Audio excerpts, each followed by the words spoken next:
কিছুদিন আগে বাবাকে হারিয়েছেন আর সেই শোক কাটতে না কাটতেই বর্ষবরণের রাতে না ফেরার দেশে চলে গেলেন ছেলে। ঘটনাটি ঘটেছে মাথাভাঙা 2 নম্বর ব্লকের রুইডাঙ্গা গ্রাম পঞ্চায়েতের রামঠেঙ্গা এলাকায়। ওই যুবকের বন্ধু ও গুরুতর জখম অবস্থায় হাসপাতালে ভর্তি।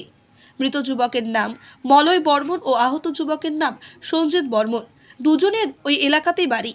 পরিবার সূত্রে জানা গিয়েছে, মলয়ের বাবা কিছুদিন আগে মারা গিয়েছেন।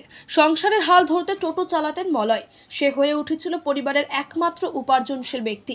বর্ষবরণকে উপভোগ করতে রবিবার রাত 11:30 নাগাদ এক বন্ধুকে নিয়ে বাড়ির কাছে রাস্তার পাশে দাঁড়িয়েছিলেন।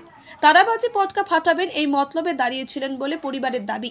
সেই সময় ফালাকাটার দিক থেকে আসা একটি সাফারি গাড়ি ওই দুই যুবককে ধাক্কা মারার ফলে তারা ছিটকে রাস্তার পাশে গর্তে পড়ে যায়। চিৎকার শুনে ঘটনাস্থলে ছুটে আসেন স্থানীয় বাসিন্দারা। তড়িঘড়ি ওই যুবককে উদ্ধার করে ফালাকাটা সুপার স্পেশালিটি হাসপাতালে নিয়ে গেলে কর্তব্যরত চিকিৎসকরা মলয় বর্মনকে মৃত বলে ঘোষণা করেন। অপরজনকে কোচবিহার মেডিকেলে রেফার করা হয়। সেখান থেকে আহত যুবককে শিলিগুড়িতে এক বেসরকারি নার্সিং হোমে নিয়ে যাওয়া হয়েছে। এদিকে ছেলের মৃত্যু কিছুতেই মেনে নিতে পারছেন না পরিবারের সদস্যরা। তারা ওই ঘাতক চালকের বিরুদ্ধে দৃষ্টান্তমূলক শাস্তির দাবি করেন। রাতে 12টা সময় এই জায়গায় ছিল দুইজন। আচ্ছা, কি নাম? তাদের নাম সঞ্জিত আর মলয়।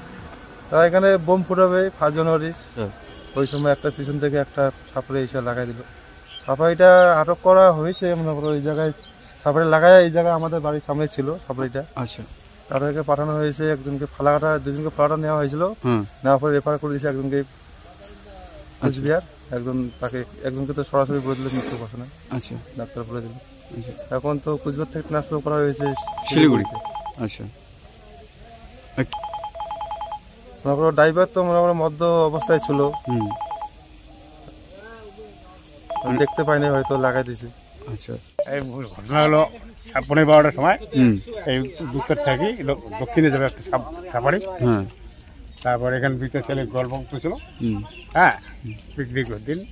আর ভাই ওখানে মানে এখানে দাঁড়ায় গল্প করতেছিল। আচ্ছা, গল্প করতে গাড়িটা এত বড় রাস্তা ফাঁকা আছে, ওরা ওদিক দিয়ে চলে যাবে। ওর অতটা মনে করে নেই যে লাগাই দিবে গাড়িটা। তারপর ফট করে লাগাই দিয়ে আর গাড়ি ঠিক পড়ছে। মানে কি গাড়ি? সাফারি।